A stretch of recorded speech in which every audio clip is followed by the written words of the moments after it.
গ্রামের দিকে কোনো কাজ নেই, খাদ্য নেই, সেই জন্য একটা বাচ্চাকে, দিনের বাচ্চাকে 5,000 টাকা বিনিময়ে বিক্রি করা হয়েছে এবং প্রশাসনকে জানানোর পর সঙ্গে সঙ্গে প্রশাসন এই বাচ্চাটাকে ক্যারি করে ও মার খুলে দিয়ে দিয়েছে। দেখুন, যেদিনই খবরটা পেয়েছে মানে ডিএম সাহেবের থেকে আমি সাথে সাথে খবর নিয়েছি যে ওকে সাথে সাথে ওকে দেওয়া হয়েছে, তাকে ফেরত দেওয়া হয়েছে। কিন্তু ওখানে দেখুন, এইগুলো তো আগে আমরা দেখতাম, আগে যারা বলছে, বিরোধী দলের যারা বলছে, তাদের সময়ে নিউজ পেপারটা আপনারা বের করুন, প্রতিদিন থাকতো। এখনও হঠাৎ করে আসছে, তাও আপনার ধলাই জেলায়, যেখানে 10% আরও বেশি আমরা এখানে আর্থিক সাহায্য আমরা কিন্তু 10% বেশি করি, তো সেখানে তো এরকম হওয়ার কথা না।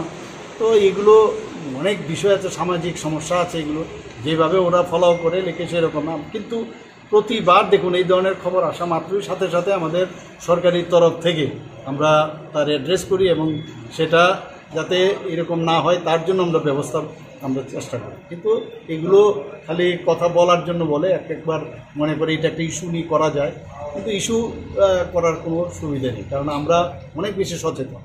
সমস্যা হতে পারে ওই জায়গায় কেন হলো, তা আমি আজকে বলেছি, চিফ সেক্রেটারি মহোদয়কেও বলেছি বিষয়টা আরও পুরো ডিটেলস আমাকে দেওয়ার জন্য। উনি সাথে সাথে আমাকে সেদিনই পাঠিয়েছিলেন কি করছেন, আমাদের ডিস্ট্রিক্ট ম্যাজিস্ট্রেটের মাধ্যমে, এসডিএমের মাধ্যমে ওখানে কি করছেন, তাকে টাকা পয়সা দেওয়া হয়েছে, সব করেছেন।